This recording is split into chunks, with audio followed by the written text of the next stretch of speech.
बोंबील आहेत, आज मी बोंबील फ्राय करणार आहे। बोंबील स्वच्छ धुवून गाळायला ठेवलेले आहे चाळणीमध्ये। आता गाळून झाल्यानंतर सुक्या कपड्यावर बोंबील ठेवायचे। म्हणजे गाळून घेतल्यानंतर हे बोंबील सुक्या कपड्यावर ठेवायचे, स्वच्छ कपड्यावर। आणि ते ठेवल्यावर त्याच्यातलं पाणी निघून जातं, म्हणजे बोंबील तळताना ते खाली चिकटत नाही तव्याला।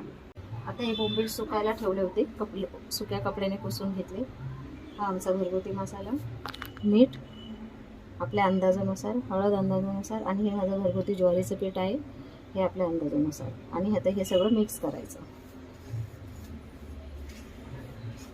तेल तव्यात सोडलेलं आहे आणि आता हे बोंबील पूर्ण मसाल्याला लावून घ्यायचे।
आपले हे बोंबील फ्राय करून तयार झाले आहे।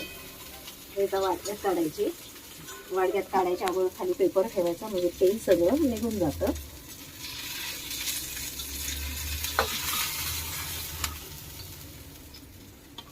झाले आपले बोंबील। अशा प्रकारे बोंबील फ्राय झालेले आहेत, हे घरगुती पद्धतीने।